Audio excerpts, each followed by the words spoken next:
In May of 1945, the North Atlantic no longer kept time with torpedoes and depth charges, but the sea itself had not softened. It lay cold and hard beneath a low, colourless sky, and the ship that carried the prisoners rode it with the same steady vibration it had carried through wartime convoys. Steel bulkheads hummed. Rivets held their own quiet conversations. The engines pushed the hull forward with an indifference that felt almost personal to those confined below. Behind a thick hatch and a narrow passage of painted metal, a German naval sailor folded suddenly at the waist in the cramped holding compartment. The motion was sharp enough to draw a collective flinch from the men around him. His fingers clawed at the coarse cloth across his chest, as if he could pull more air into his lungs by force. His breathing had the wet urgency of someone who had swallowed seawater and could not spit it out. A tag made of damp-resistant paper hung from his neck on a cord. His prisoner number was written there in ink that had begun to feather at the edges. Sweat had softened one corner until it bent and clung to his skin. Footsteps moved closer along the steel-plated corridor outside.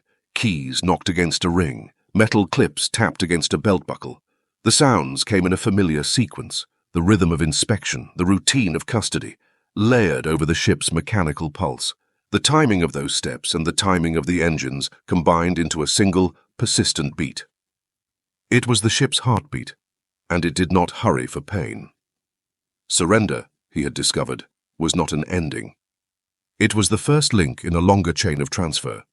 Days earlier, he had still been inside the narrow sections of a submarine, breathing air that carried diesel fumes, sweat, and the stale trace of battery acid.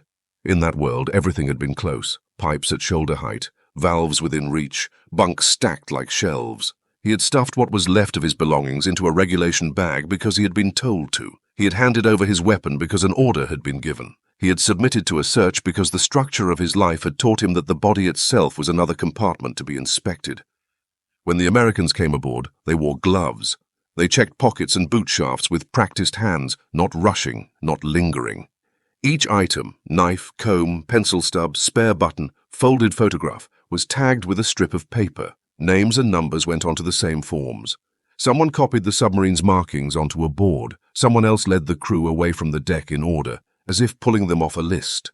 The movements were efficient, almost assembly line precise. There was no shouting to match the moment, no extra explanation, no theatrical triumph. The calmness tightened something in him. He had expected anger, or at least open satisfaction. He had expected the need to humiliate. Instead, he met a system that did not require rage to impose control. He had treated silence as his last piece of deck under his feet, the only place he could stand without being pushed. He had treated the gaze of his comrades as the only court that still mattered. In the holding compartment, a senior man, older, harder, built from the same discipline that had once held them together, watched without moving. The man's breathing itself seemed like a soundless instruction. Each quiet inhale reminded the others to keep their mouths shut. After defeat, the senior man's code reduced dignity to a single act. Do not volunteer, do not request, do not explain, even if your body has to be dragged. The protagonist measured himself by the same scale. He had even imagined, ahead of time, being left to rot with no help, as if the victorious would find their satisfaction in neglect. He had compressed that expectation into a heavy stone and lodged it beneath his ribs where fear could sit and feel like certainty. The compartment had no window. Air arrived through vents with a damp, sour edge that smelled of paint and old rust. Fresh water was rationed. A tin canteen was counted at each exchange, as if thirst were another commodity to be managed. Even a handkerchief and a spare button were noted and recorded. When guards changed over, the hatch might open a narrow slit. A blade of bright light would cut through the dimness and sweep across the floor, catching salt stains, boot marks, and the creases of a sick bag. Regulations required time, head count, and condition to be written down. Any deviation had to be marked. A folder on the ship held multiple forms, each page curled at the edge where sea air had worried it. He had read those papers as preparation for contempt. His stomach pain arrived first and pushed him toward the edge of control before any humiliation could. The acute episode came just before the next inspection. His abdomen seized as if a rope had been twisted tight around his organs. His vision narrowed into a pale, whitening tunnel. Cold sweat slid down his spine in a thin sheet. He tried to force his voice back into his throat, tried to keep the sound inside his chest where it would not become evidence. Even so, a harsh, restrained wheeze escaped him. His body jerked on the narrow bunk. Men shifted, shoulders drew inward. In an instant the others framed the chaos as a performance, a feint meant to create an opening, eyes fixed on his hands and his belt. The senior man's gaze sharpened, waiting for something that could be labelled and punished. The protagonist wanted to explain, if only to keep the moment from becoming a verdict, but his tongue felt scraped raw, and his mouth tasted of iron. The guard sergeant stopped the closest men with an outstretched arm. He pushed no one, shouted at no one. He simply pressed them back into their places with firm, practiced motions. He told a subordinate to count heads, and he began to write on a clipboard, time, visible symptoms, the kind of words that turned distress into a documented fact. Then he moved down the corridor to summon medical personnel. To keep order, the hatch was left half closed, the gap controlled. Guards took fixed positions. Slings lay tight against their chests, but muzzles did not swing toward faces. The protagonist curled on the floor, and in the middle of his pain he heard the rasp of pencil on paper, the small, dry sound of graphite moving. It was clearer than the sea. It told him something his fear had not allowed before. His suffering had entered a hard chain, and chains could lead either to punishment or to procedure. When they dragged him into a partitioned space near the deck, salt-laced wind slapped his face. The cold stunned him for a second into awareness. The temporary medical area was lit with unforgiving brightness. An oilcloth covered the table. Metal trays sat in orderly lines. The smell of disinfectant overpowered engine oil. The medical officer wore his uniform with sleeves rolled up. He bent over the prisoner while guards watched, and the clipboard hovered like a shadow between them. A stethoscope touched the sternum with the cold weight of steel. A pulse was counted. A light swept across the pupils. Fingers pressed into the abdomen in deliberate intervals, and each pressure made the prisoner's jaw clamp down hard to keep his body from announcing itself. Warm water and salt tablets were placed at his mouth, and he was forced to swallow slowly, not as a kindness, but as a controlled prevention of choking and further distress. A translator stood nearby to confirm the spelling of his name, Branch, his assigned number. Only what needed to be written down was asked. The medical officer made entries: start time, temperature, pulse rate, fluid, observation intervals. The handwriting was steady. The lines were even, as if order could be drawn onto paper and then reflected back into the world. The sergeant stood to one side with a hand on the record folder, his eyes moving between patient and compartment, ensuring no one approached and no one used the commotion to exchange items. Used gauze and instruments went into a metal box. When the lid snapped shut, it made a sharp, final sound, like a latch that could not be undone. In his dizziness, the prisoner still noticed one detail with unusual clarity. When the medical officer finished, he handed the page to the sergeant for review. A finger stayed on the time column until the sergeant nodded. Only then did it lift. After that, the prisoner was laid on a stretcher against the wall, and the guard was instructed to record each episode of vomiting, each change in the spacing of breaths. There was no interrogative tone in any of it. Each professional action landed and stayed where it was placed. He had prepared himself for mockery or coercion. He had prepared to treat every assistance as bait. Instead, he found a process that treated his body as a set of life signs to be maintained because maintaining them was required. When he was carried back, the burning in his throat eased. Breathing found a rough rhythm again. The dampness in the compartment remained. The tin canteen remained locked in the corner. The next inspection still arrived on schedule. The senior man's silence still held pressure in the air. But a seam had been pried open in the prisoner's expectations. On this ship, at least one rule would treat an enemy as a patient. A fresh sheet was posted outside the hatch to mark the observation period. The paper quivered slightly at the edge in the moving air, clipped to the board like something that mattered. The ship kept to its assigned route toward Portsmouth Naval Shipyard in New Hampshire. A chart was clipped to a board near the watch station. Heading and time were filled in one grid at a time. Telegraph messages had already announced the end of war in Europe, but the vessel still ran on wartime standards. Light discipline, locked hatches, signed handovers, inventory checks. Lying on the bunk, the prisoner listened to the slight pause of a pen at each signature line, the sound of pages lifted and pressed back down. Pain and procedure alternated in his attention. For the first time, he recognized that survival did not hinge on pleading. It hinged on whether the blanks on those forms were filled. Beneath him, in the pocket of his clothing, a sliver of paper folded extremely thin lay against his skin. Its edge had frayed into soft fuzz. It was not a weapon. It was not a bargaining chip. It was a trace of a navigational safety risk, born from a mistake in a hurriedly copied record. Silence could carry that mistake onto another stretch of ocean. He did not remove the paper, but he pressed his fingers lightly against the cloth, as if confirming that a choice not yet made still existed. The compartment settled into quiet again. Seawater slapped the hull. Footsteps in the corridor shifted with the watch. Night thickened. In the hours that followed, the light was dimmed. Only a safety lamp at the far end of the corridor cast a thin stripe through the seam of the hatch. His stomach still clenched, but the pain had retreated from tearing sharpness into a sustained, dull knot, like hot metal pushed back into the body and left there. The stretcher had been removed. He was required to return to his bunk on his own. The motion had to be slow, visible, compliant. Anything sudden could trigger a security response. The observation sheet remained clipped outside. At intervals, a guard made marks in the grid to indicate whether he had vomited, whether he could drink, whether he could stand. The symbols carried no emotion. They pinned him to paper the way a nail pins a tag to a crate. Inspection continued as if pain were merely another condition to be recorded. When the hatch opened, damp air and sea wind tangled and rushed in.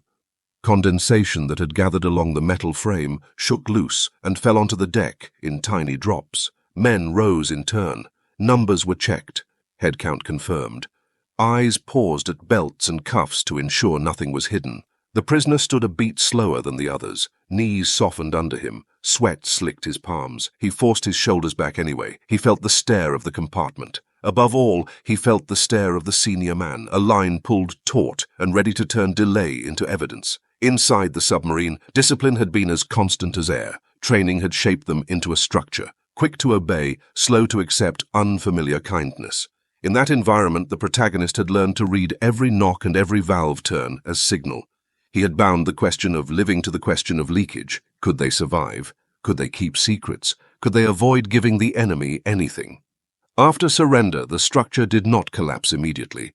It simply lost its purpose and latched onto the only remaining authority he recognized, the judgment of comrades. He distrusted the Americans' calm, because calm meant domination without effort. He distrusted his own weakness, because weakness threatened to make him speak, even if the words were only a request for water. He tried to interpret every deviation as a trap. In his mind, medical treatment and record-keeping should have led to interrogation, to exchange, to cost. Reality kept colliding with that expectation. The medical officer had not pushed beyond what was necessary. The translator had not pressed for war stories. The sergeant had not used the moment to humiliate. The system acted like a narrow gate. It allowed him to be saved, but it did not allow closeness. It did not permit a private channel. That boundary made it harder to file the experience under seduction or manipulation. The process did not ask for gratitude. It simply ran. After the inspection, the senior man approached. The distance was calibrated, close enough to project pressure, far enough not to trigger guard intervention. The threat did not require words. A stable posture and an unblinking stare were enough to force the younger man to replay each moment that could be misread. Whether he had clutched a guard's wrist while being lifted, whether he had nodded to the medical officer, whether he had made any unnecessary sound when the translator confirmed his name. The group had simplified loyalty into visible behavior. Silence became the only measurable innocence. The prisoner's stomach tightened again. He swallowed down nausea because any loss of control could be framed as guilt. The thin paper in his pocket began to feel like a grain of sand. The more he tried to ignore it, the more it announced itself through touch. It came from a brief burst of confusion. As surrender unfolded, a segment of navigation record had been copied in haste. A notation had been misplaced. The mistake itself was small. In the ocean, small mistakes could grow teeth. The prisoner did not see it as an opportunity to harm. He resisted calling it intelligence because the word itself carried the stench of betrayal. He only understood that if a route or a transfer went wrong because of the error, the dead might be men with no direct share in the war, dragged into the sea by the momentum of something already ended. That recognition lodged like a thorn in the structure he had built from silence. The structure began to crack, softly, in a way only he could hear. He searched for a solution that required no speech. His first attempt came during the water ration. When his canteen was passed forward, he slowed the motion deliberately, hoping the paper might slip free with the friction of cloth and drop near the hatch as an object he could claim to have lost. But the guard routine meshed like gears. Canteen returned, quantities verified, hatch gap controlled, each step fixed in sequence. Any object on the deck would be seen at once, picked up, recorded, either returned or sealed. His fingers paused inside the fabric. He pressed the impulse flat and withdrew. He understood then that there was no anonymous dropping here. There was only a traceable chain. The second attempt came at night during a shift change. Footsteps and keys sounded in the corridor. Light at the seam of the hatch shifted briefly as a body passed. The prisoner eased a corner of the paper out, trying to push it into the narrow space beneath the door so that a draft might tug it outward. The gap was almost non-existent.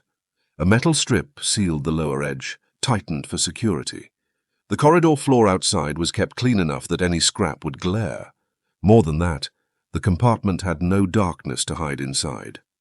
Across from him, the senior man turned in his bunk. Springs creaked. The sound was a reminder that nothing moved unseen. Anything seen would demand payment. Failure made time suddenly expensive. The ship's approach schedule changed by the hour. Docking estimates were written on a board near the watch, then revised. Once they reached Portsmouth, paperwork would thicken, custody would shift, men would be sorted and reassigned. Individual traces could be swallowed. Worse, a note could be misread as an attempt at favor-seeking. The prisoner's instinct was to shove responsibility back into fate, to tell himself that if an accident happened, it would be just another ripple of war. But that story weakened when held next to the medical record sheet. If life could be recorded and preserved with such rigor, then the consequences of silence could also be calculated. Silence did not remove responsibility, it only hid it. His physical weakness narrowed the window further. Each spasm reminded him that willpower was not a reliable dam. Another acute episode could leave him half-conscious, moved and handled by others, his pocket searched in the middle of necessity, the paper exposed in the worst possible way. He might become the man who said something without any control over what was believed. He began to see that delay was not neutrality. Delay was simply a way of handing the decision to a harsher scene. He lay flat on the bunk with both hands pressed to his abdomen. He forced his breathing into a steady pace, using physiology to keep his thoughts from shattering into noise. Around him men coughed and shifted. The old iron bed frame sighed with fatigue. Guards' footsteps grew near, then far, then near again. Pages on a clipboard were turned with quick, dry sounds. The prisoner refolded the paper tighter and tucked it deeper so no edge showed. He stopped hunting for a way to let it slip away unnoticed. In his mind, the possible paths reduced to one, only the official chain, only the record. Only an action taken where both guard and medical officer could see it, so it could not be twisted into barter. It was not surrender in the sense his comrades feared, and it was not bargaining in the sense his instincts distrusted. It was a method of pulling himself out of the realm of accident and placing his act inside a system. Rules had once looked like the enemy's tool. Now rules appeared as the only frame that could limit humiliation and limit misinterpretation at the same time. The thought made his chest heavier, not lighter, because he understood what rules could and could not protect. Rules could stop private coercion. They could not stop the punishment of a group that lived on judgment. The ship rolled slightly in the swell. Somewhere on deck, chain links clinked, a small sound of preparation. The prisoner closed his eyes and rehearsed the next day as a silent procedure. Stand, inspection, move to the hatch, pause by the clipboard, compress the warning into the smallest necessary statement so it could become an entry, a notation, a flag.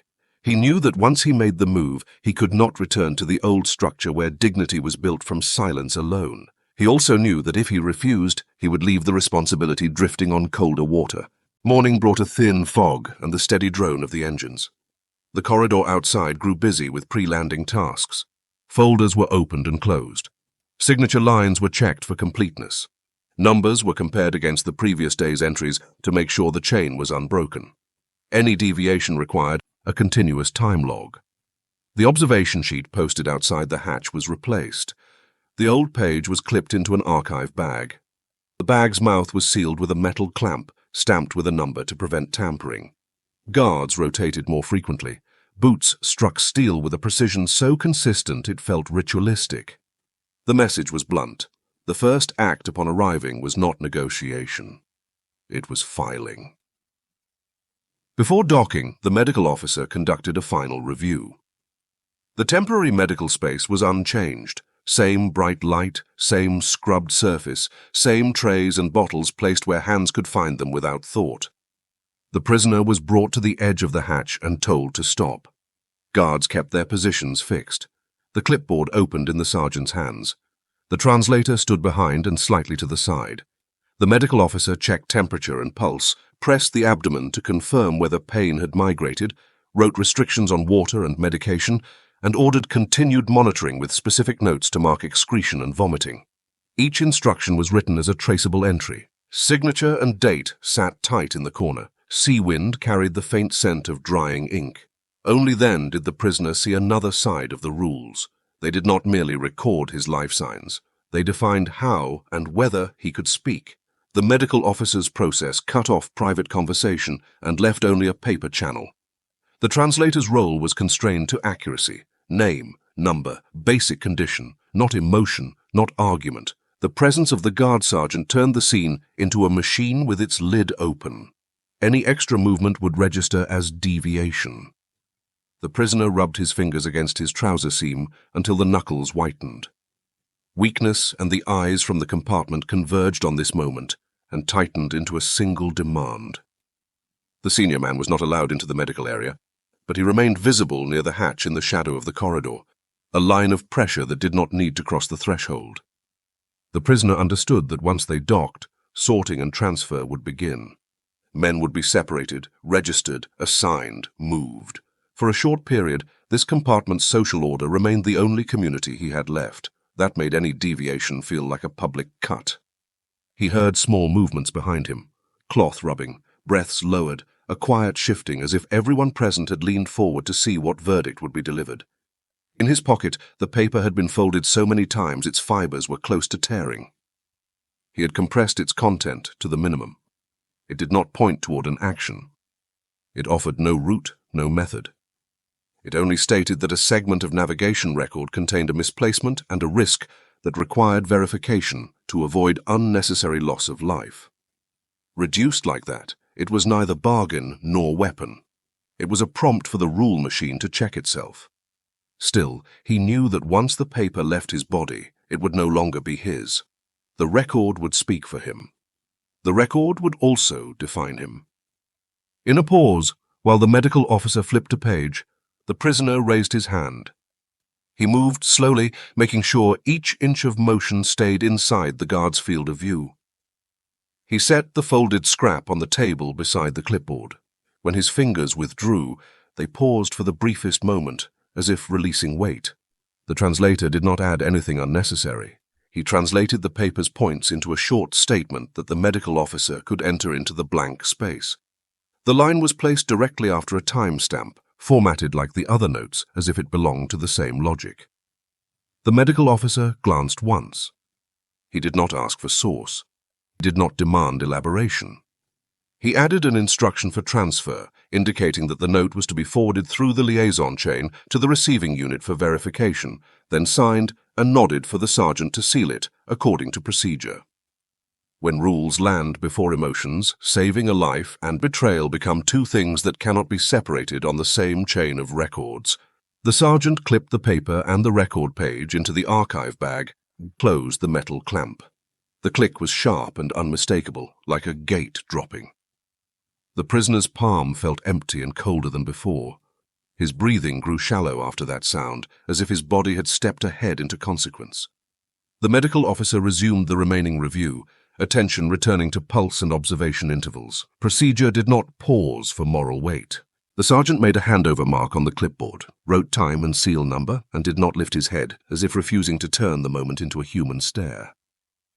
On the walk back to the holding compartment, the corridor air felt colder. Wind carried the smell of shoreline through the hatch seams. Somewhere above, the ship's vibration changed as it began to slow. Docking equipment clanged on deck.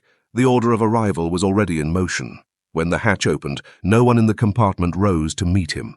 A deliberate emptiness formed around his return, as if he had been shifted half a step out of the group. The senior man's gaze landed on the prisoner's pocket and stayed there too long, confirming that the grain of sand was gone. The face held no expression, only a harder calm, as if announcing that from this point forward, explanations had become irrelevant. Inspections would continue, rations would continue, docking and sorting would proceed. The machine would not veer off course because one man had placed a scrap of paper on a table. The change was smaller and more intimate. When the canteen was passed, no one met his eyes. The space beside his bunk widened. Even the ordinary noises of coughing and shifting seemed to compress when he moved near, as if his presence itself had become a contaminant. Sitting on the edge of his bunk, he felt the dull abdominal pain, as a reminder that he still required observation. He also felt another ache starting its work, quiet and persistent, the ache of being excluded without a scene. The hull shuddered slightly as it came in close to the harbour. Lines were readied, metal rubbed metal. The ship gave a small, final vibration as if stamping the next phase of the procedure into place. The prisoner remained silent and absorbed the cost he had triggered with his own hands. The first hour alongside felt like a rope pulled tight. Every action revolved around securing, counting, and handing over. The ship settled in Portsmouth waters. Thick ropes slid over bollards with a gritty rasp. Ring fittings struck and echoed with a dull, contained force. Through the thinning fog, shore facilities emerged. Cranes, warehouse roofs, straight lines and sharp corners that belonged to war industry. The air carried salt and the smell of fresh paint. The place felt like a machine that had never stopped running. Prisoners were ordered to form up by number. Steps had to match. Spacing had to stay uniform. Any drift was corrected with a guard's hand gesture and the quiet authority of practiced routine. Registration was not a ceremony. It was a continuous chain. Name, number, branch, condition, carried items, observation notes, each checked and entered in sequence. The prisoner stood in line with his abdomen still bound to dull pain, as if a strap had been tightened around his middle. The sergeant carried the sealed record bag under his arm. Seal numbers were matched to the list. Handover signatures were taken in the same column that had held all the others. Paper here held more power than speech. Information existed only when it became an entry. He watched the sergeant pass the archive bag to a shore liaison. The liaison checked the seal number, compared it with the log, signed, and accepted it. The motion was neither hurried nor reverent. It looked like the transfer of a tool that had to arrive intact. The risk warning left the prisoner's pocket, left his control, and left the realm where regret could alter anything. As the line moved forward, he felt the empty air maintained beside him. The other sailors kept silence, but shaped exclusion through minor adjustments. Shoulders angled away, a half-step change in stride, eyes that slid past him. The senior man walked a short distance ahead, back straight as a plank, refusing to soften. No argument was needed because the group's scale had already issued its judgment. The prisoner had spoken, even if he had spoken through paper and procedure. Complexity had been crushed into a single label. Responsibility's fine grain had been wiped away. What remained was a wordless verdict. Inside the registration area, light was brighter. Forms and stamps covered the table. The edges of paper lay as neat as newly cut boards. His personal items were counted again. Pockets were turned out and shown to be empty. The guard confirmed no contraband and checked the box on the list. Somewhere to the side, the medical officer gave a brief follow-on handover, emphasizing observation intervals and water restrictions. The translator's phrases were compressed into necessary instructions, placed onto paper, then passed to the next link of custody. Medical care here was not tenderness. It was the prevention of avoidable death and the prevention of unexplained gaps in the chain. The prisoner heard his number called, heard the scratch of pen, heard the dull thump of a stamp. It sounded like confirmation that he was still alive and still accounted for. Afterward, life filled quickly with institutional routine. Rations arrived on time, fresh water remained rationed, inspections stayed fixed in the same periods, sleep was cut into fragments by lights and footsteps. He moved between lines and compartments as the system directed. His body gradually recovered. The pain sank into something manageable. What proved less manageable was the persistence of isolation. A mess tin reached him half a beat late, not from shortage, but because the hand that passed it hesitated at the last moment. The person behind him in line kept extra distance. At night, when someone turned on a bunk, the movement became smaller if it faced his direction, as if his proximity demanded caution. Exclusion required no fists. It accumulated through repetition, becoming a stable reality that did not need to announce itself. He had once treated silence as the only dignity available. Now silence became the environment he had to endure.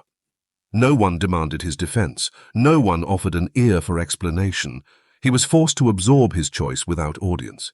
Each time a guard added a line to a clipboard, each time another form slid into a folder, he remembered the short, bright click of the metal clamp and the moment his fingers left the paper on the table. After that moment, his standing in the compartment had collapsed. In another sense, something else had been built. He no longer relied on group approval to prove that he deserved to live. He relied instead on the willingness to carry consequence without pleading for absolution. In the days after docking, Portsmouth's industrial noise became background. Distant hammering, the low growl of engines being tested, the rumble of vehicles over hard ground. The wind carried paint, smoke and salt into the holding areas, reminding them that this was not a battlefield but still a space built by war's machinery. Sometimes at a corner of a line he caught sight of the medical officer moving through the routine, clipboard under one arm, pace even, eyes not searching for gratitude or connection. The prisoner understood then, with a clarity that left no room for comfort. He had never been granted a personal favor. He had been granted the execution of a rule. That was why he had not handed over a bargaining chip. He had handed over a reminder meant to enter the same system. He did not know what verification the warning might trigger. He did not know whether it truly prevented an accident. He did not need to know. The war was over. The large outcome would not be altered by a scrap of paper. A small act could only shift dust within a fixed boundary. But one thing remained certain in him. If silence carried an error out to sea, then any future death would no longer be explainable as war's inevitability. By pushing the error into the record chain, he had at least given it a chance to be seen, checked, and neutralized. The cost arrived just as surely. It landed in each avoided glance and each delayed handoff, in the quiet adjustments of distance, in the solitary work of adapting to a life where belonging had been traded for responsibility. At night, he lay on his bunk and listened to the patrol footsteps fade and return. Keys clinked and then moved away down the corridor. Breathing in the compartment rose and fell like a low tide kept under control. He placed both hands on his abdomen and felt the steady lift and fall of his body, proof that he remained on the living side of the line. The repetition of rules offered no comfort. It offered only a hard certainty. Hatred was kept outside the procedure, and choice was locked inside its consequences. In that certainty, he stopped seeking forgiveness and stopped seeking a place back in the group. He treated the days ahead as a sustained accounting, turning silence from a shield of pride into a form of order, turning dignity from the judgment of comrades into the acceptance of what a life might owe when the war had ended.